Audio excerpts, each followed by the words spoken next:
Do you want to read a? Yes, I do. Do you want me to tell you? That would be wonderful. I I want think to speak about that. It seems like people step on our toes seemingly without provocation, but we invariably find, if we look into it, that we made a decision based on self that put us in a position to be hurt. Yeah? yes. What's the feeling of a decision based on self? Ooh. How do we discern what's a decision based on self? Is the only way we can discern is by the consequences afterwards?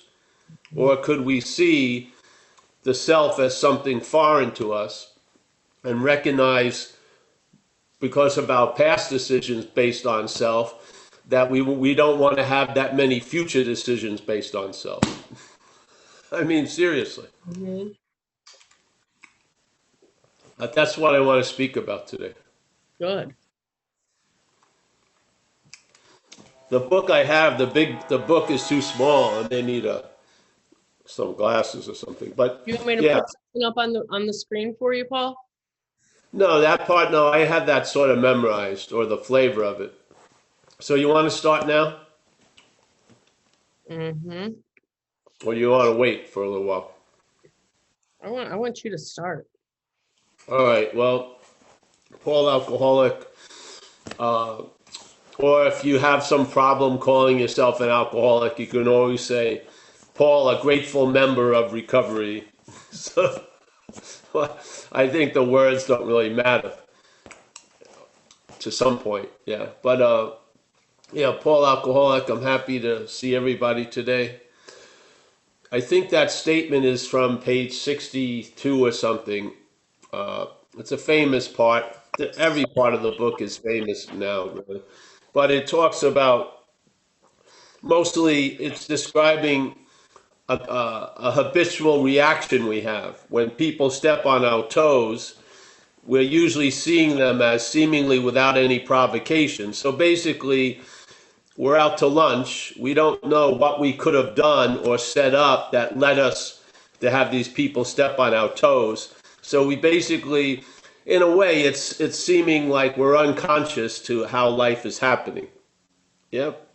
So Mm-hmm. let's say we're unconscious. So people step on our toes seemingly without provocation, based on being unconscious. We don't see our role in things, and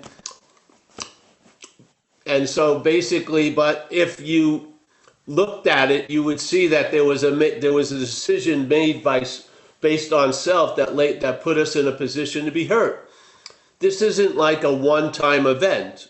It's recognizing a pattern of our lives. Yeah, a big chunk of our lives could be caught with that statement.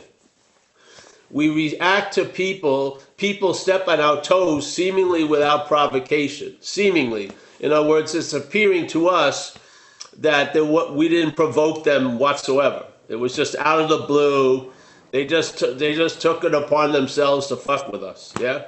So seemingly without provocation, which means it appears to be true or not to us. So at that moment, it appears to be true that these people stepped on our toes seemingly without provocation. If you want to dissect it, it's important to check it out, because it's not a singular event, it's a pattern of how self defeats us. Yeah?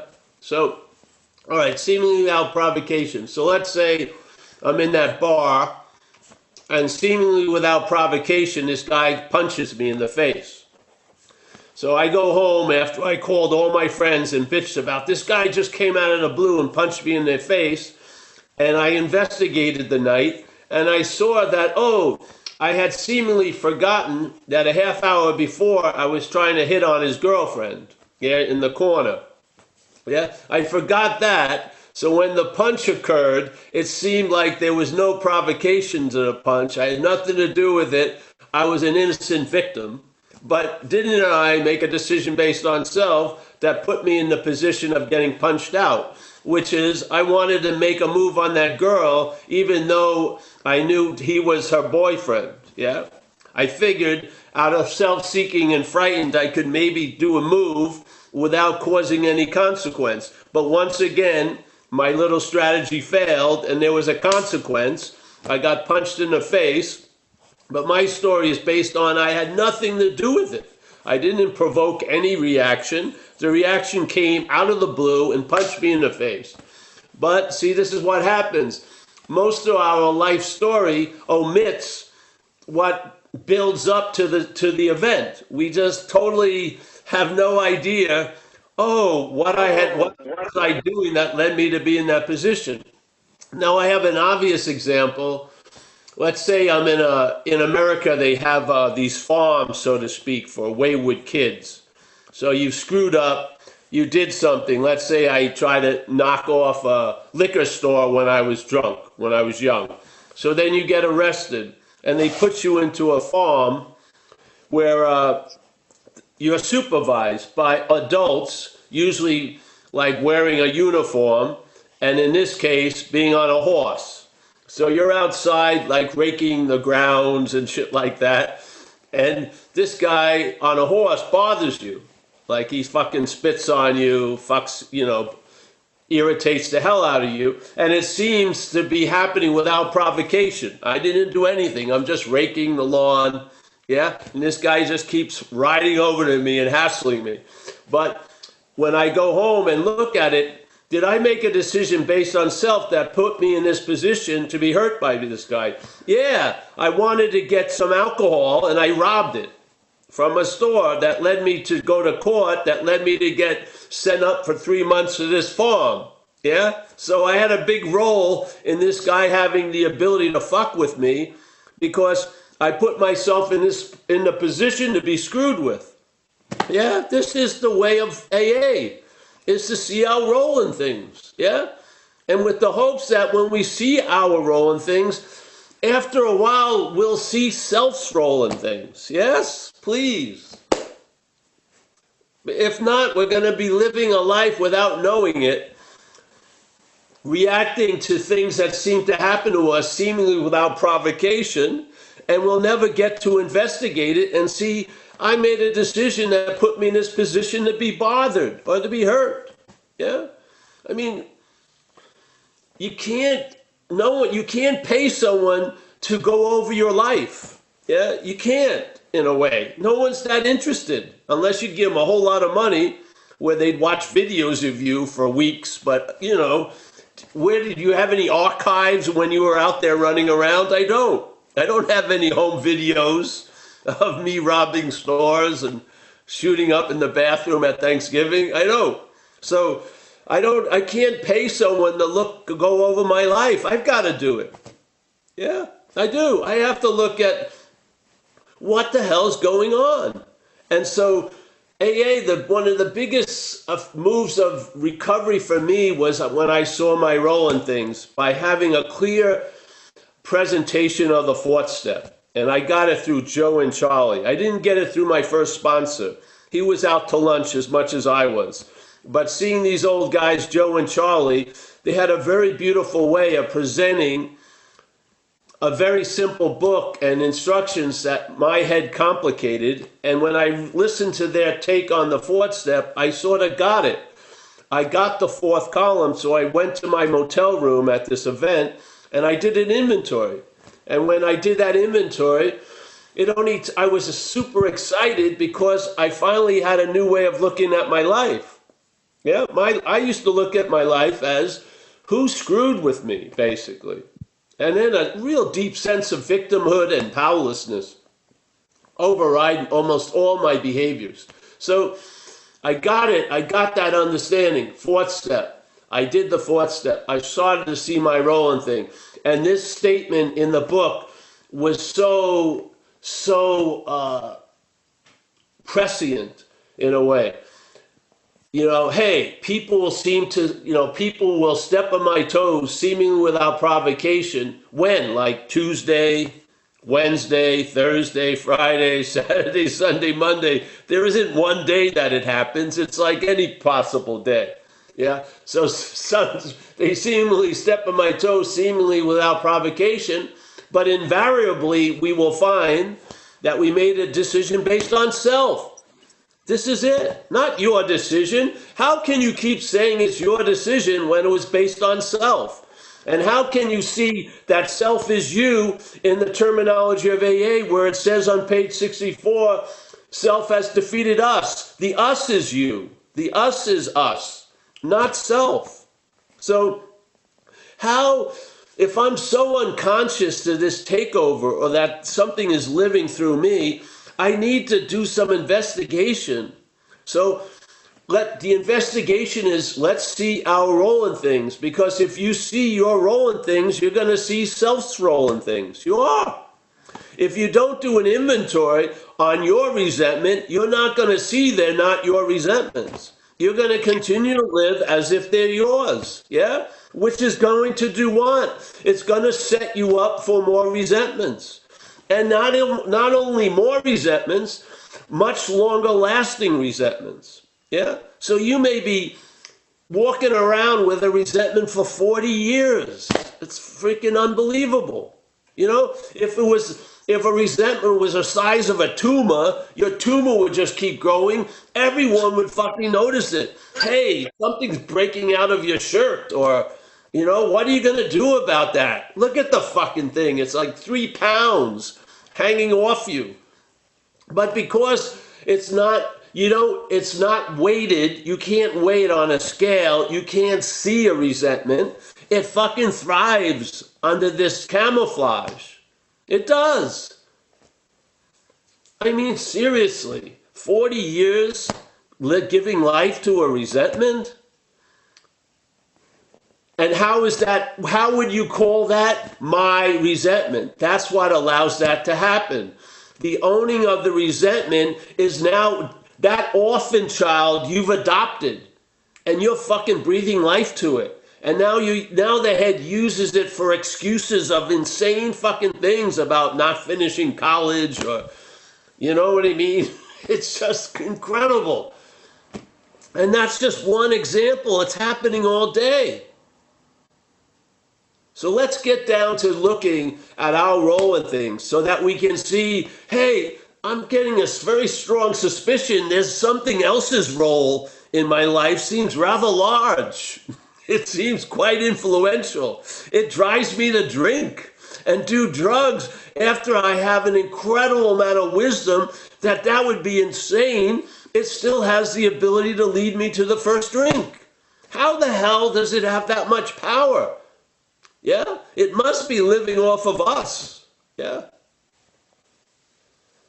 So this is the whole basis of the talks, is freedom from the bondage of self.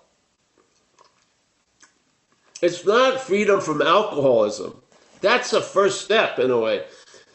The alcoholism is an amplification of the bondage of self.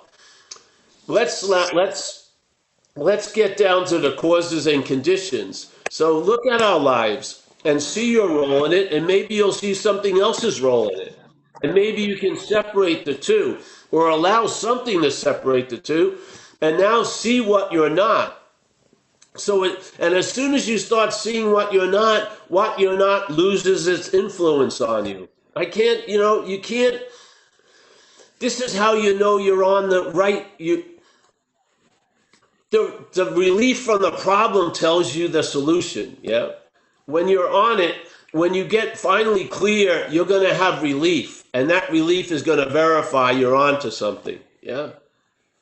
The relief from the bondage of self is the breaking of the identification as self, yeah? To the point, every manifestation of self is taken to be mine. And then I coddle it, I defend it, I do whatever. I fucking have like 80 orphans that I'm feeding every day. Yeah? The difference is huge between a resentment and my resentment. Huge. And I'll tell you, the The volume, the space it takes up, and the time it lives is based on my. A resentment is like one of those insects that lasts for an hour or 3 hours or 6 hours. My resentment can live for 50 years. I mean, something is off. So, I mean, really, you got to review your own life in a sense. Yeah? No one's going to do it for us. Really, no one has enough interest in us to sit down and go over all these insane decisions based on self. We need to see them ourselves. We need to see it. Yeah? And then perhaps there is a better way. Trusting something infinite rather than finite self. Why is it so important to lose faith in self? Because it's the faith in self that fuels the life of all these fears and resentments and anxieties.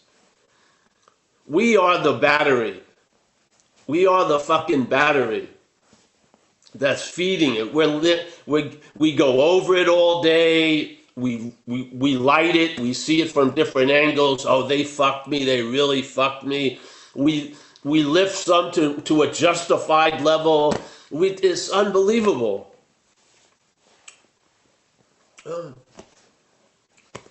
It's sort of like we're not even moving. We're in bed and we're just dreaming resentments. Yeah? As if every tiger you've ever dreamt was from a real population of tigers, you know? It's all fucking made up.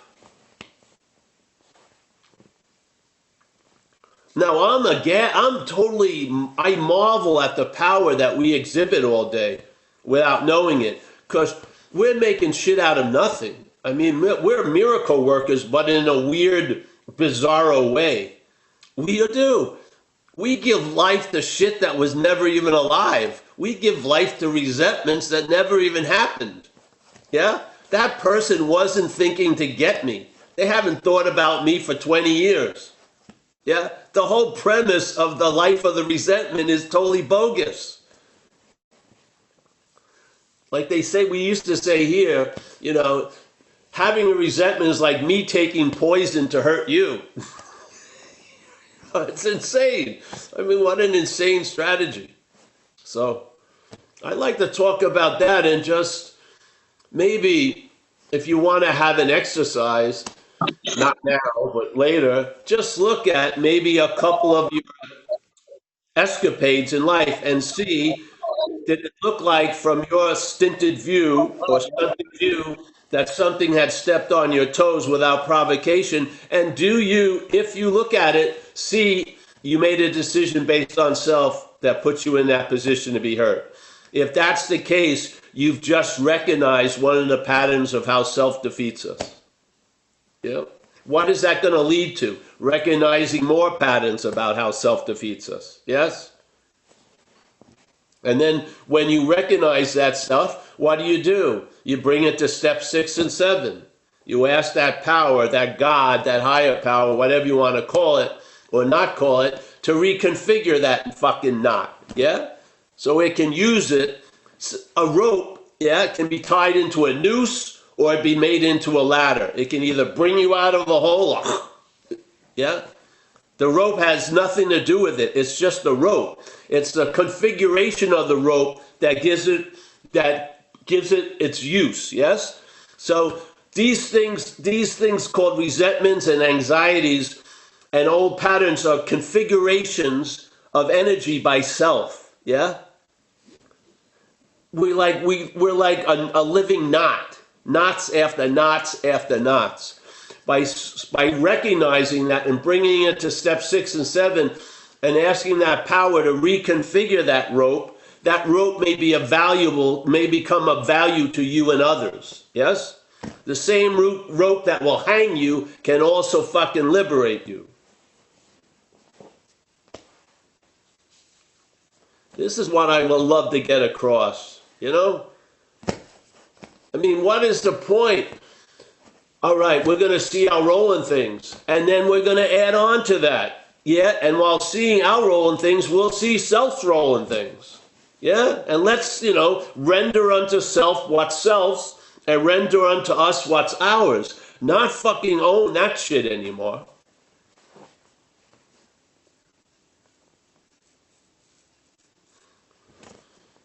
That's how I see it today.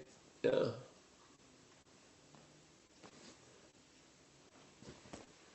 Yeah, all right. And there's tons of statements in there, you Oh, know. tons, tons, tons. I did post page 62, that paragraph, into chat, Paul. And That blew my mind when I came in. There was a number of sentences like that that captured huge strands of my strategy of living. I saw it. I saw exactly that. My life started at when they stepped on my toes. The story. I didn't see the backstory ever because it would be a threat to the fucking story. Yeah. mm-hmm, It was always the cop, the judge, the fucking this, the that. Yeah. mm-hmm. Yeah. Yeah. If you And then don't see the rolling thing, how are you going to recognize some foreign pathogens rolling thing? You can't. You can't see it. mm-hmm, Yeah. You're going to be calling you as self and self as you all day. yeah. And where are you going to get relief? Who's going to guide you? Where most of the herd is infected by self. You go someone else and you talk about freedom from self, they're like fucking a dog when they hear something new. They're like crock their head. They have no idea the possibility. They think self is ego. Self is not ego. Self is the feeling of being the one that does everything, that has everything, that thinks everything, that feels everything. It's not true. It's a made up, manufactured premise. And it's living off of us.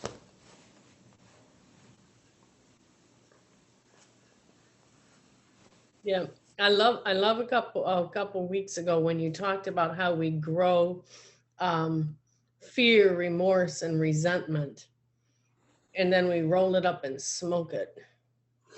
Yeah, because the Petri dish is hospitable to that shit. You drop a miracle in that Petri dish, it's forgotten in a half an hour. You drop a perceived slight, it can be fed and thrive for 40 years. It's it's us. The Petri dish that we are is acidic, let's say. And we need to admit that so that that higher power can change it to alkaline in a weird way. Because the acidic cannot change itself. Yeah, it'll be more acidic. Yeah, you have to fucking surrender. This is not a self-help program. It's a higher power reliance program. Yeah? So we admit our defeat and we meet the causes conditions of the continued defeat. And guess what? Suddenly that state of powerlessness is infused with power. Suddenly things change. Who would have thought? Everything pivots on us. Mm-hmm. Mm-hmm. Look at people have changed their outer circumstances, their financial condition, and they're still the same asshole they were 30 years ago. Yeah? Yep. That's the outside isn't going to change the inside. It may keep it from showing up here, but if you shift the circumstances, I live in a very rich area, and sometimes you'll go to the airport, and everyone's very, very nice. But just watch what happens when a few of the flights are canceled. Then they're fucking making sure no one's cutting in line. It just goes all fucking nasty. So our civility is very, very fragile and completely based on very shaky causes and conditions. Seriously. Yeah. Yeah. Wow. And we'll start with questions in a minute, but while you were just speaking, I turned to 63 where it talks about we're established on such a footing, the toes. Um, we became less and less interested in ourselves, our perceived self, and Yes. our little plans and designs. More and more, we became interested in seeing what we could contribute. as we felt a new power flow in, right? We enjoyed peace of mind. Yes. Well, take And it back and look at the problem. We're established in the problem, seemingly. mhm, That's mhm, causing us to grow more and more obsessed with self and less interested in people and other things and looking for what we can get out of life and have no interest in contributing it at all. It's all based on the petri dish. Yeah. yeah, If you're established in one condition, that's how it expresses. If you're established in the other, that's how it expresses. You got to tell the truth about the first to arrive at the second. We've been established in the condition of self for a while. Yeah? mhm, We need a program or a way of life, or actually the influence of a higher power through the program and through the way of life to change that. We've realized self can't get out of self. So that which is established in self isn't going to get out of the establishment of self. That's just more establishment of self. Yeah? So mhm, everything they say about that, sincerely taking a position and then getting established in it, it's basically that's already been the case. Yeah? mhm, We were already established in the previous condition. That's what needs to be changed. The previous condition isn't going to morph into the new condition. It's not the same. Yeah? It's not your condition getting better. It's recognizing a false condition or a foreign condition which allows another condition to get influential. Yeah? yeah, You can mhm, pour as much alkaline in the acidic petri dish, it ain't gonna work. You have to move to a new petri dish in a way. yeah, yeah, that's good. That's good. So yes. So it goes back to the same. Most people here have been with coming, so it's all rooted in this, in the diagnosis that we were defeated and are defeated by the manifestations of self in our lives. Yeah, in our lives. So the reason to look at our role in things is to hopefully take it a little further and see self's role in things. Yeah, and stop calling self's role in things our role in things. Yeah, please. There's got to be a time where you you move from all right, no role, all of my role, and then seeing what role was what. Yeah, because there is some kind of foreign influence that's been engaged in our lives.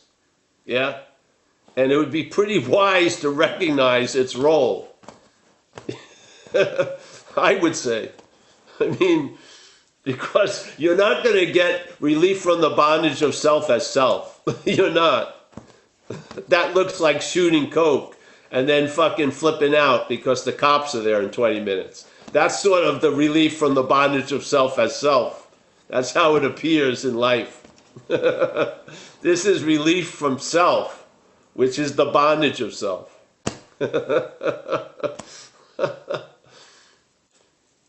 I just, yeah.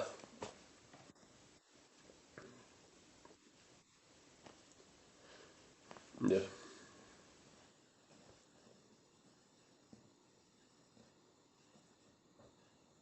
All right. Well, you want to ask any Ready? questions? Oh yeah, we're Yeah. ready for Jack. Come on in, Jack. Hey, Paul, great to see you. Oh, there you are, Can you hear Jack. me? Yes. How Can you you hear doing, me bro? okay? Yeah. Um, I just wanted to start and say thank you very much. These meetings have really contributed and really helped in my recovery since I've been on here.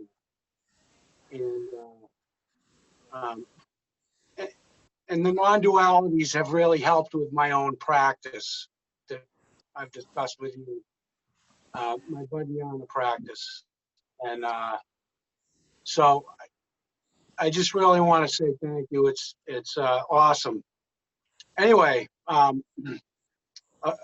this part of the big book, you know, so many times in my life, I've been confronted by somebody and had absolutely no idea what they were talking about. And and and this is in sobriety as well, you know. So, you know, the denial with me was just so thick, you know, that I was stepping on toes and I didn't even know it. I didn't even realize it. So, you know, I really get that, and I really try to be aware of that nowadays, you know, to be very careful not to step on the toes. Um, I was gonna share quick. I saw this video on YouTube a few weeks ago, and it was these three construction workers in a very wilderness area of Russia,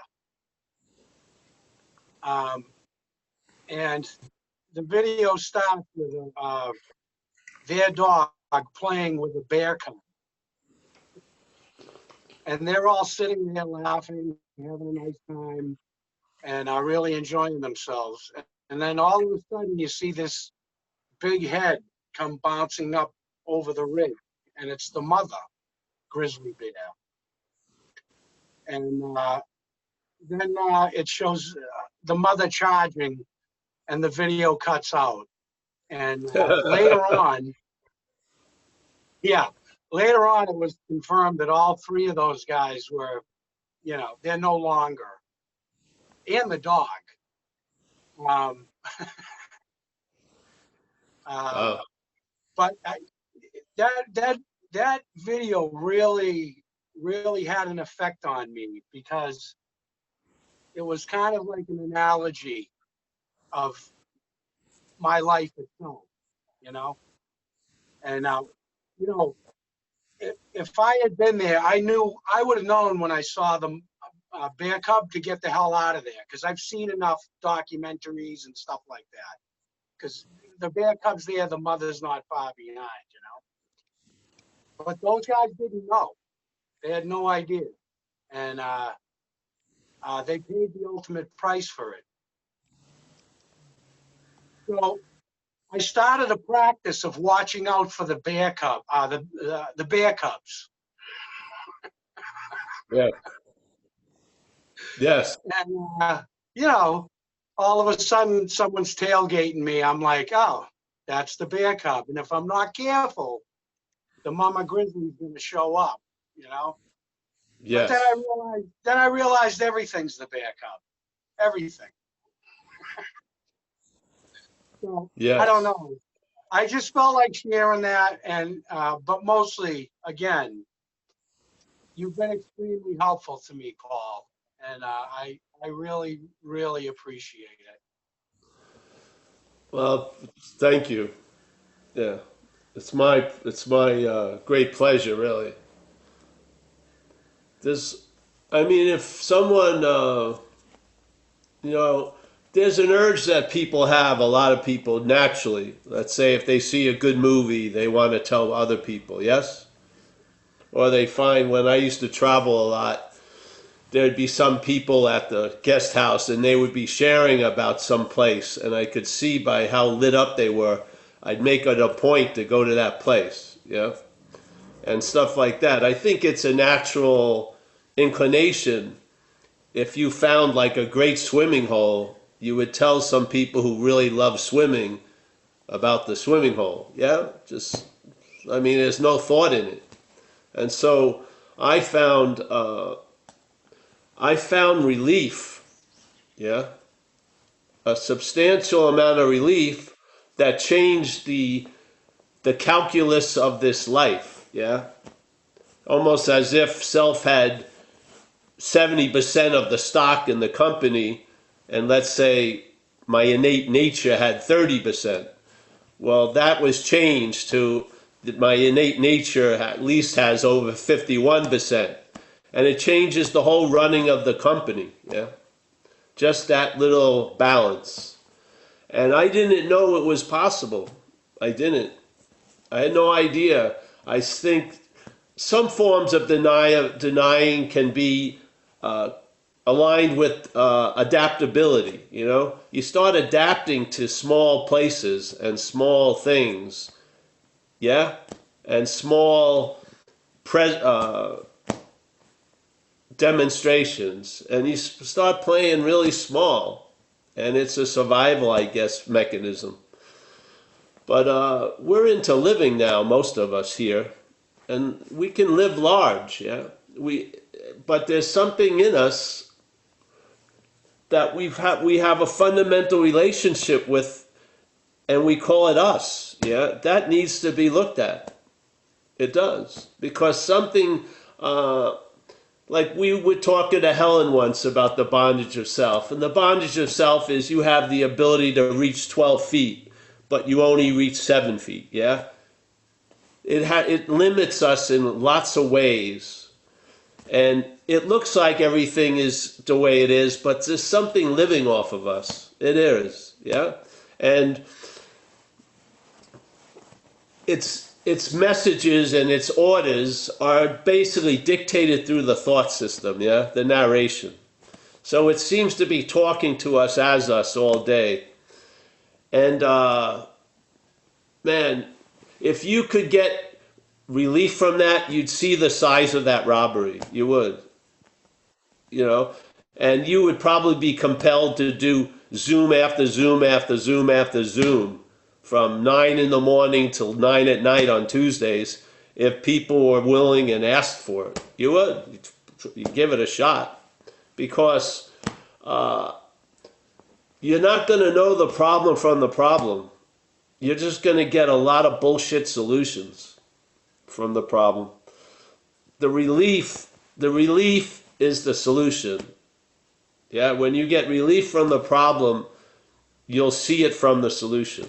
Yeah, and I humbly recognize it as an activity of what's leading us mostly during the day, which is the mental states, and those mental states are in the act of being identified as a self. Yeah, it's just that simple.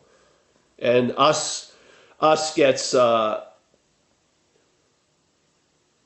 is the battery, but plays a very minor role. Yeah. And yeah, perhaps there's a better way. I'm totally into that. Yeah.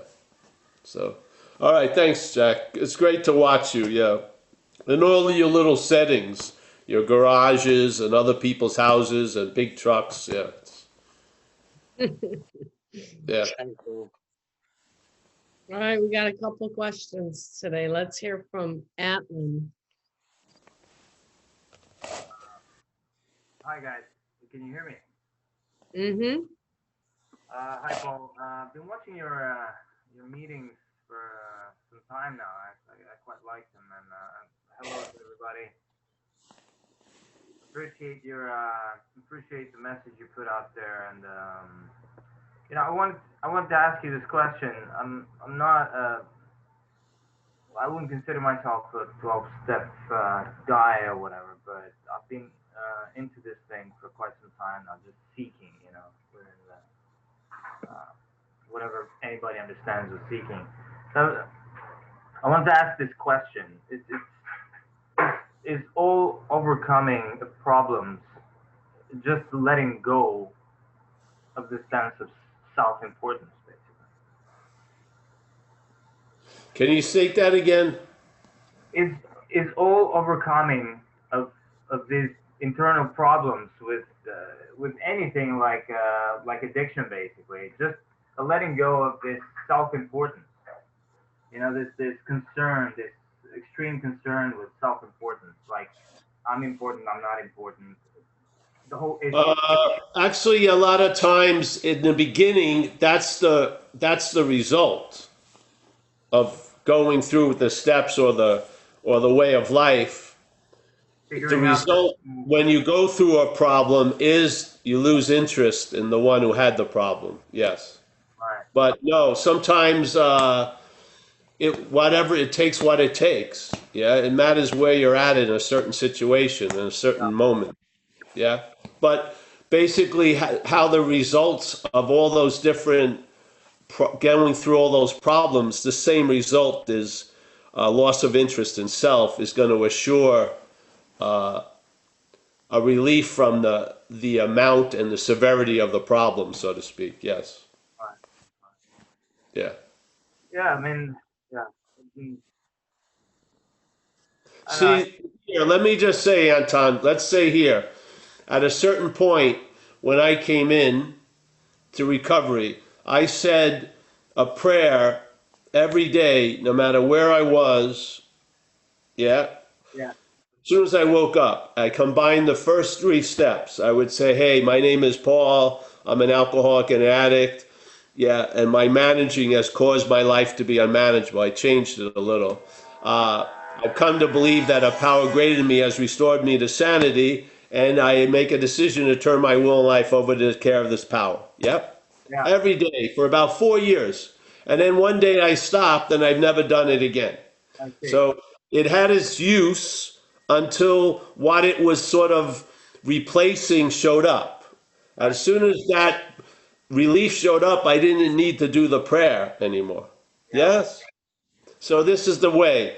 So I may do certain things for a while, but maybe at a point, what they were there to be useful for has been changed. So then there's a moving on. Yeah?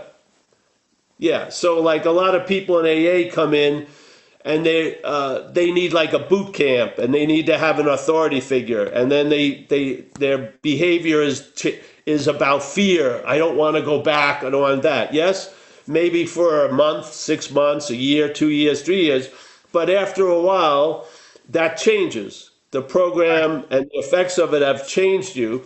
And then there's a statement by a priest that was in the beginning of AA. He says, yeah, most people in the beginning, they're moved by a moving away from hell, so to speak, not a moving towards heaven. But there's a certain point where it changes from a moving away from hell to a moving towards heaven. Yeah? So when you're moving away from hell, what you need to do or what you're doing to do that may look completely different than that which is moving towards heaven. Yeah? The nice thing to know is to be open to realize you've reached expiration dates on certain things and be willing to move to let's say, a more relaxed form of discipline. Right. Yeah. Yeah. Like in my experience, more like a free range alcoholic. Don't have to stay in the coop all day. I can roam around and I feel pretty assured I'm okay based on uh, the evidence of 32 years of relying on a higher power. Yeah. So, yeah. Yes? Yeah. So, you know what I mean? Everything is different for everybody at every moment, really. What can you say? One more thing. What can you say about this willingness? This willingness to actually, is it just caused by tiredness of dealing with the same problem over and over? Like, does it have to come to that, or like it Well, seems? that seems to be no, it doesn't have to be just that, but for most people I know, it's born out of that, of being sick and tired of being sick and tired. Yeah. But it doesn't have to be. This is the beautiful thing. The the the wave of grace in our life doesn't have to be any way. There doesn't have to be anything that preceded it or has to come after it. It just can happen. But I've seen a pattern of how it happens for many people, which is getting fucking, Yeah. having a bottom, which means they're willing to move away from it. Yeah. They're not trying to survive anymore. They just say, fuck it. And now that moment of moving away from the bottom is called the bottom. Yeah. But they've been living in a bottom for years. Yeah. So the willingness finally pulls them up, and there they go. Yeah. So willingness is But see, in my experience with willingness, it doesn't always look enthusiastic, yeah? And so I think it's That very eventually, yeah. important the first year of recovery, or any, let's starting now, everyone's first year from this point on, to allow, see, what we need are habits, which are actions without thoughts. So if we get into the right habits, those habits are the bridge between willingness and willingness when there's a lack of willingness, yeah? So the lack of willingness won't cause the effects it may have caused before, because you have the bridge of habit to keep you doing the right thing. Yeah. So I find, man, a little bit of willingness can go a long, long, long, long way when the right habits Yeah. are formed. Yeah. And the habits of AA are sound fucking habits, sound principles. You know. Yeah. Great. So. Thanks. And we always can ask for willingness. That was the thing. One of the main prayers in beginning in recovery is to ask for the willingness. Yeah. Yeah. So obviously willingness can be received, and let's say it can be quote unquote given by something, a higher power, because of many, many people have found when they asked, they received willingness. So, yeah, I would keep asking for willingness then. When you're ready to ask for willingness, it's either you're pretending to ask for willingness, or you're really willing, actually. Well, you can even, it doesn't in a way matter. Just ask for the willingness, because what's telling you if you're willing or not isn't you anyway, most cases. Yeah? If I see I'm taking an action, that implies I was willing. Yeah. Yeah? I don't need my head to tell me, because my head is, it's presenting a lot of false evidence a lot of the time. Yeah? So it may tell you you don't have any willingness when there is willingness there. You can't listen to it because it distracts you from the pulse of your own life. It tells you a story to override the living of the day. Yeah? Yeah. I've seen a lot of people who are sober live as if they're not every day, because they're in this fear. Well, I may be sober today, but I won't be tomorrow. It's just fucking crazy. It's crazy how much mentalness is running the show here. Yeah. Yeah? I mean, we're not really responding to a real world. We're reacting to a mental presentation. Yeah. We are. It's just we're dreaming in a way. Yeah? But I'd much rather have the higher power to direct the dreaming and the response to the dreaming than the mental state. I mean, I've had enough of that. I've recognized that, and I don't think there's not that many upgrades in the mental dreaming. You know what I mean? It doesn't have nirvana or fucking heaven in its programming. I'd much rather go with the higher power. Yeah, because then it's life's revelatory. Amen. Because you really don't know what's going to happen, and there's a great assurance in that. Because now you're awake and you're feeling. I'm not feeling yesterday. I'm feeling now, always. I'm not feeling next week. I'm feeling where I am all the time. That's an amazing condition. Yeah. Being here now. Well, yeah, being here now is the fact. The story is, I have the ability not to be here now. That's not true. You never escape the moment. You are the moment. So we believe a lot of shit that isn't true. Yeah. And this is hopefully what will happen. Once you get certain things clear, like Zen would say, then blue becomes blue and red becomes red. It wasn't that it wasn't blue. You just see it as blue because it's always been blue. That's what happens. You start just seeing what's actually going on. Yeah. And then it tells you it's always been going on. You've been living a dream interpretation, really. Yeah? Really dictated and directed by a foreign pathogen, to tell you the truth. Really. We're seeing life from a parasitical view. I mean, that's why, that's, it's a very, when you get sick, like with a virus or something, the flu, then usually every day looks bleaker, yeah? You're more suspicious of people. I mean, you look at life from the virus's view, and you're like, wow, that virus has a whole different head than I do. Well, you've been living under the parasite of self. It has a fucking weird fucking view. Yeah? That this is all about me. Everybody has known since really, really far. Hmm? Yeah. It's like, here you are, you could have a panoramic view, and then the mental state wants to direct you to looking through like a pinhole. It's incredible. Because when you look through the pinhole, you look really huge. When you get a panoramic view, you become right-sized. Yeah? Yeah. All right, man. Thanks. Thank you, bro. Thank you, bro. Yeah. All right. We've got Beatrice coming in. Come on, Beatrice. Hi, everybody. Beatrice, recovered alcoholic and drug addict. And thank you, Paul, and everybody for being here. So just something real quick, Paul. I just wanted to thank you. First of all, my sponsor and I, our favorite line is the free range alcoholic. We use it all the time. It's just one of our favorite because it's so true. We can go anywhere.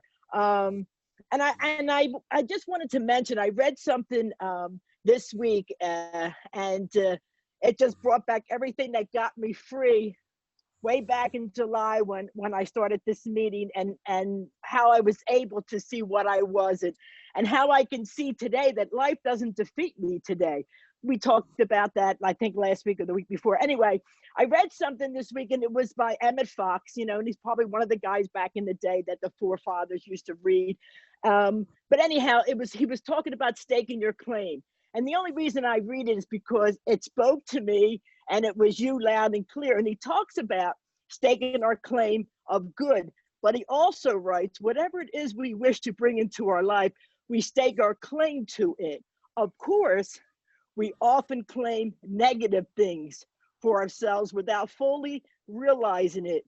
Every time we say, my cold, my headache, my indigestion, we are claiming those things for ourselves. What we claim for ourselves, will eventually bring into our life. Affirm your divine kingship. All that the Father has is ours if we stake our claim with God. So when I read that, I thought, wow, like that Yeah. was just powerful. Well, the thing too is when you say these are my thoughts, the thoughts now can own you. You see? Yes. Because we don't understand there's a guest inside. That when we say my, it's saying it. And so now it becomes the thinker of the thoughts, and now the thoughts reign over us. Yeah? When you were 2 or 3 years old, thoughts were not dominating your day. Were they? No. We hadn't really even had many yet. Now, they're fucking telling us how it was, how it's going to be, how it is. Yes. It's unbelievable. This complete dependence on thoughts. Yeah? Crazy. Why? Because it's the same thing. Resentment comes and goes. My resentment's just orbits. Yes? The planet Paul. Yeah? That talking about claiming, yeah. You claim to be the thinker, the thoughts now own you. They do. They can affect they can produce effects out of nothing. Thoughts about next week can paralyze someone today. Yeah. If they have true devotion to the thoughts as the thinker. See? He's talking about a power, Emmett Fox, I think, and we're talking about a power. We don't know that we are an example of a huge power being wielded right now. We are an incredible, unsuspected resource that something has tried to take over and use for its own agenda. I mean, we are a very, very sought after event for a parasitical movement. man, Yeah. because the parasite knows, Jesus Christ, I've got an incredible budget, got great lighting, got a fucking incredible stage. Let's go to it. Really, really, it's It's amazing. true. And it's amazing the takeover goes on without so much not knowing it, I mean, and I think all you need is to recognize a little bit and a whole lot more will be revealed. Yeah. If you can just start seeing, all right, see your role in things, and then it starts recognizing, wait a minute, that wasn't my role in things. There was something else that had a role in that thing. Yes. Now you recognize the uninvited guest, so to speak. Yeah. But that's almost a daily thing that I almost have to do, recognize it and understand that it's not really me. Well, it won't be so, there won't be, the vigilance in this case doesn't get more and more vigilant. It gets less and less vigilant. Yes.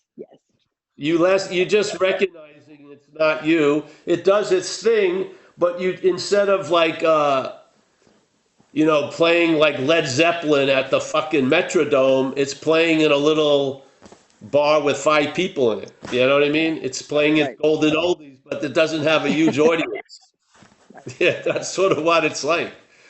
You know what I mean? You don't have to be vigilant about it. It's just like constantly playing a very small circuit now, not producing many effects. Yeah, and Yeah, definitely right. not real big Right. physical Right. action. Yes. Yeah, yeah, yes. Right. So it threatens that it has stories you were jackpotted and you're going to be jackpotted, but it's not jackpotting you now. Right. Definitely. It's not fucking Definitely. having a tattoo of a 5-year prison sentence laid on you, or getting run over by a car today and shit. Yeah, Yes. it's not doing that Right. anymore. No. No. It's got No. its Thank you. production is really, yeah. It's gotten down. Yes, it's sort of like on Good. USA TV or something, It's minor syndication. Yes. You don't even need the critic of the show. The show, they don't even have critic. There's no reviews anymore. Right. It just plays on and on without much of an audience. It's great. It's awesome. I mean, if you're not the story of the character of the story isn't that interesting. It's Right. all based on you. When it's you, then there's interest. When you see it's not you, there'll be a loss of interest. It's just that simple. Mhm. Yeah. Yes. Can you imagine when you used to go and you share your role in things? Yeah. Then you go to AA meetings and everyone shares their role in things, and it sort of seems to be the same role. Yeah. All these unique, separate us's, but the same role seems to be played in all of these characters. Yeah. Come on. What does that lead you to? Something has taken all of us, and it only has a certain finite amount of traits. Yeah? It does the same fucking thing in every different person. Person. And we call it alcoholics and addicts. But they demonstrate the same spectrum of behavior and traits and fucking attitudes and outlooks because they're not individual attitudes and outlooks or traits. We've been taken over by the same thing, all of us. That's where we meet. That's where we have the camaraderie. Yeah? Because we know what it's like to live under it. Because we have. Yes? And when you're living under it, if you get moved to a 1 degree cooler area of hell, it's a big fucking deal. But yeah, I see that. Let's move on also. We don't have to be, jockeying for good real estate in hell. We can actually move out of it. Yeah? Mhm. Really. But I mean, I see the importance of it. Yeah, fuck. I'm not in jail today. That's fucking great. But yeah, I think heaven starts calling you. And then there's a moving towards heaven. I've had ample amount of gratitude for moving away from hell. I'm fucking stoked. Yeah, from all that. But yes, but it's not a strong enough pull. Yeah, it's time for heaven, the gravitational pull for heaven to grab me. Yeah. And that calls, I need to see what, there's a lot of weight on the ship. I got to see what's mine and what's not. Yeah. I need to do a real inventory and see self's product and my product and fucking jettison self's product. Yeah. We don't need it where we're going. We don't need to be fucking right over a tiny little thing, do we? No, no, no. So,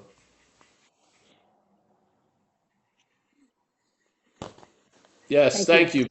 Yes, it's been a pleasure to watch you, honey. All right.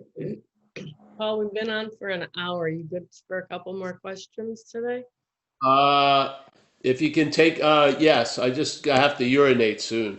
Well, take a break. We'll wait right here.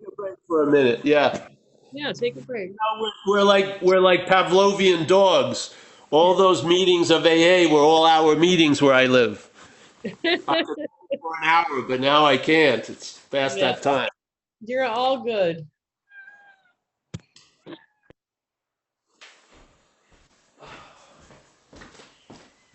Fatso, come on, let's go in. Yeah, that's good stuff. As I listen to Paul, I have learned to train myself to not get caught in my thought mind and not try and interpret what he says with my thoughts or emotions. There's no attachment there. And if you just listen without thought or without paying attention to all these things coming up in your head, all of a sudden it's like boom, makes sense every time.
All right.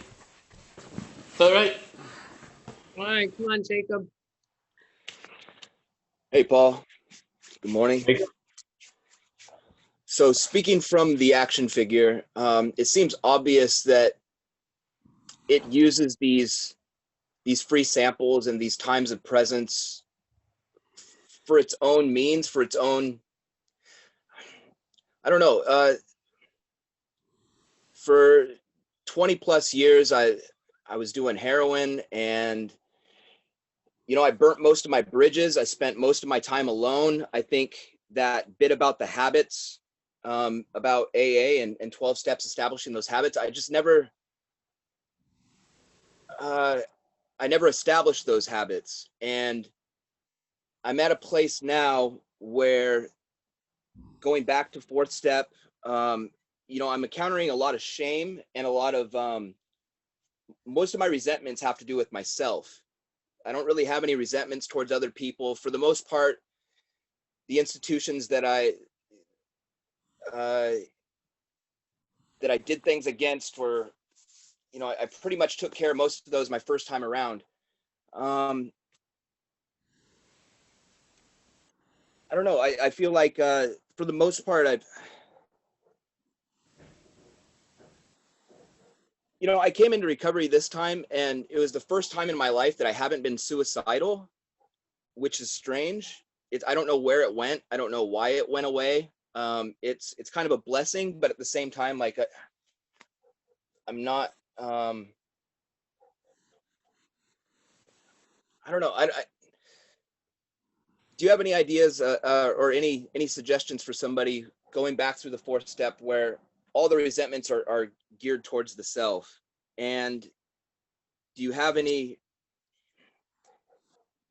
suggestions on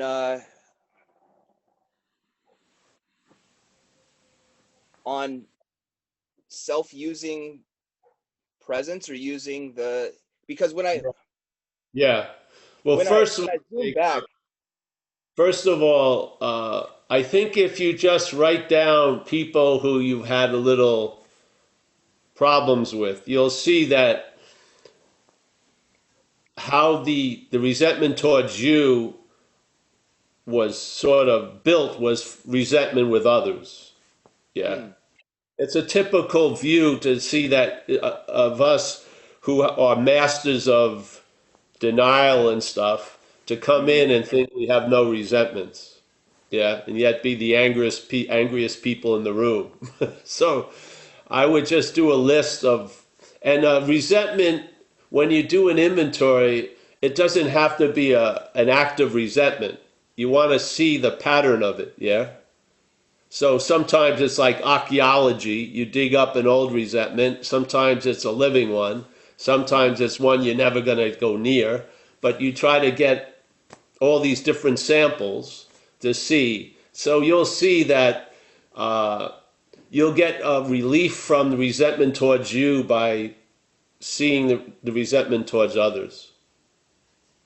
You will, I'm telling you. Because I've run into tons of people have the same thing. Now, the idea we're speaking about of self claiming everything that happens, yeah, yeah. that its success in that is how much the audience is fooled, meaning us, yeah. Mm-hmm. It never, its batting average isn't based on it has the best eye. It's based on us not knowing what's going on. Yeah. So once you start seeing it, you'll recognize what the mental state does, which is claims to be the seer and the thinker, and yet the seeing will continue. Yeah. And actually, you'll get a sense sooner or later that the seeing is way before the seer and the thinker and the feeler. Yeah. Like we are of an awareness, yeah, which I would say is the spiritual condition. Yeah.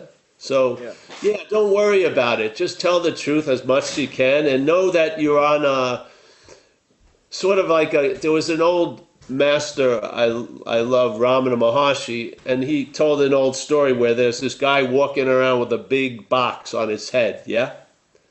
He gets to the train station, he walks onto the train, and he's still holding the big box on his head.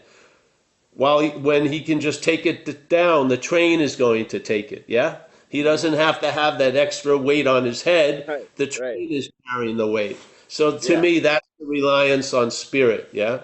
So you don't need to. You're, like, recognizing the wind and shit like that is probably very skewered. Yeah. You're in good hands. Yeah, and you trust the process and you just do what we do, go where we go, where where it isn't far now, but those habits will be formed. Yeah, yeah, you're in great hands, bro. You got all the heroin didn't dim your light, so don't worry about it. Yeah. It Yeah, doesn't seem like it. It doesn't seem like it did. I am pretty astonished by that. How, doing goofballs every day for 20 years. Some people go out there and they do them. They do it for a year and they're toast. It I seems. know. Well, yeah. I mean, Sometimes quickly, sometimes slowly. Some of us are much, yeah, yeah. But hey, so just now you're in better hands, just see what happens. And come to here, and anytime you need to, email me or something, and I'll try to be of help. Yeah? All right. Thank you, Paul. Yeah. Yeah. Thank you.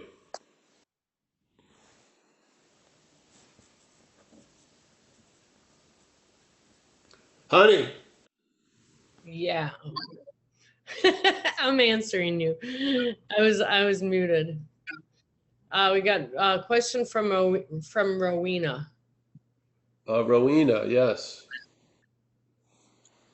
Hi, Paul. I'm Rowena. I'm an alcoholic. First, I want Hey, to just say thank you for doing this for everybody. And I've experienced moving away from hell, getting closer to heaven, and I am stoked as well because I lived in the state of hell for quite a while, even in sobriety. And you know, I've been sober quite a long time, and I let myself real run riot for a really long time, and I wanted to run the show. I felt like I was doing a pretty good job, but man, did it kick my ass many times. But I say that to say today I have a sponsor that's amazing. You guys know her, Mickey. She's a very spiritual young lady, and I want to say that God brings people into our life when we're ready for them. I have a friend that says, when the student is ready, the teacher will appear. And you appeared. Mickey appeared. I'm studying Joe Dispenza. We are the placebo. And it's all combined in together. It's like you guys are all one. And it's amazing. And right now, I just finished my 5th step and I'm working on the 6th step. And I would just like to hear you share a little bit about the 6th step, if you would, and I'd so much appreciate it. Thank you. Thank you. Thank you for that report. Well, again, the 6th step and the 7th step come after the 5th step, and you go home for the hour. All of that. And it's only given a paragraph in the book, but the 6th and the 7th step are probably the, s- the most active steps in my life as I get into sobriety. Because what happens is more gets revealed, and you start seeing more of what you're not. So when I recognize alcoholism that used to just go under the bridge calling by being called me, I recognize it, I bring it to step 6 where I say, hey, I'm entirely ready to have this, what I've been seeing, yeah? Uh, like punishing people for not doing what I wanted them to do in a very sophisticated manner. So let's say that arises. I see it. Oh, I'm entirely ready to have this reconfigured, and I ask that power to do it, which is this step 7. So there's the instructions in the big book concerning 6 and 7, where you're basically stating all that which was revealed by your 5th step of what has defeated you has been removed and stuff like that. And as you go along, more stuff is going to be revealed. So 6 and 7 keep coming up. That's how you deal with it. It's sort of like, let's say you thought you had 5 jackets in your closet. You realize they're garbage. So now you want to put the garbage out. That's step 6 and 7. Yeah? I don't sit up all night waiting to see the garbage man. I have faith that the garbage man shows up every Wednesday morning. I put it out on Tuesday night. I wake up and the garbage is gone. That's to me is step 6 and 7. Yeah? But in this case, the garbage isn't taken away. It's just reconfigured and it's put to good use. Yeah? I feel, there's a statement in physics, energy can't be created nor destroyed. Yeah? Energy. I feel that's what we're in, like a field of energy. But the mental state has reconfigured a lot of energy and knotted it up. Yeah? We call it, unless you let go of all your old ideas, the result will be nil. Those are old knots. Yeah? And so they can't be removed because energy doesn't go anywhere, but they can be reconfigured. So the rope is a knot, you unloosen it, now the rope is useful. And I feel this is what 6 and 7 do. Yeah? It's based on the principle of reliance on a higher power. We recognize something, yeah? We bring it to that power and we ask that power to reconfigure it or remove it. That's the program of AA. Yeah? That's how I see step 6 and 7. And I like to do them at meetings a lot because obviously alcoholism may feel very personal, but it isn't personal. Yeah? And so alcoholism has a lot of us. So when someone who has been had by alcoholism shares, and it triggers that feeling of being had by alcoholism in me, I take it right to step 6 and 7. I ask it to be reconfigured. And I feel in a Zoom where we're together, there's some more juice, yeah, for that to occur. So that's how I see step 6 and 7. There's the one way of seeing it as what you do after step 5, and then there's the continuation of 6 and 7 as more is revealed. Yeah. Yeah.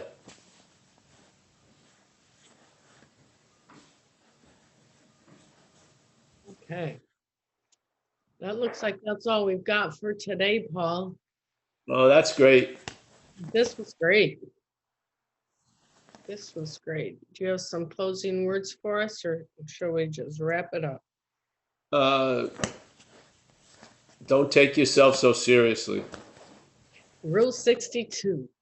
Because the whole thing, everyone in this Zoom isn't taking yourself too seriously other than you. just apply you as like if was a stranger. Do I want to think about Stanley, what he or she doing 5 years ago? Of course not, unless I'm Stanley. I could care less. So this is sort of what it's like. You see that aspect of you as not you. Yeah, and therefore there'll be a loss of interest in that aspect of you. Yeah, yeah. So, all right, I'm just going to say goodbye to everybody and have a lovely day today. So there's Mike Z, as always. Nice to see you, Mike. Good morning. You don't know how incredible this is for Mike to be up at this time of day. He's quite committed. This is Ann. Ann, thank you for doing you're doing a great job. Yeah? Thank you so much. Kurt, as always, yes, bring that coffee mug up. Yeah. We got Marty T. Nice to see you, Marty. I'm always asking Marty, who is Marty? So I'm doing another sense of self-inquiry. Who is Marty? Kristen, nice to see you, Kristen. You're inside today. That's nice. Roman, as always, my little German Tai Chi master. Nice to see you. We got Rob Farr from the UK. Always a pleasure, Rob. I think we got Verena from Carolina. Something. I hope I got the word right. We got Michael Stacy, another member of the Madeira Mafia. Yes. Right-hand man for Mickey. Paul, nice to see you there, Paul. Always a pleasure. Alton, again, thank you for your questions, Alton. If I said your name right. Maggie, Jack G, John Woodruff, Jono from the UK. Great to see you. Anne, fantastic, looking very comfortable there. Don't get up. Mike O, don't get up for me. George from the UK, nice to see you, George. Helen Helen, are you in Scotland or in Wales? Scotland? No, neither. Oh, you're in England, Northern England. Jesus, I must have I just insulted you. You're in Northern Hi. England? No, I mean, yeah, Northern England, Manchester. Oh, Manchester. All right, great. Nice to see you, Helen. Rowena, nice to see you in California. It's a beautiful day today in Northern California. 944-272. Walter from the Netherlands. We got Dana, the coffee maker. Oh, Dana, I may need to talk to you. Yeah, he's the coffee drinker. Yes, I need anytime there's an opportunity for great espresso, let me know. Leah, always good to see you, honey. Beatrice, yep. We got Phoenix, my main man Phoenix there. Chris Blake, nice to see you, Chris. We got Jacob from Seattle. We got Meryl with her lovely son. Is it a son or a daughter? Son. Nice to see you. Yes, he's got the pouch. Nice to see you, Meryl. We got, let's see, we went to the same people. Then we got some anonymous folks, so forget about them. All right, thanks so much, everyone. Thank you so much for these Zooms. Yeah, thank you. Thank you. Bye. Bye, everybody. You should be able to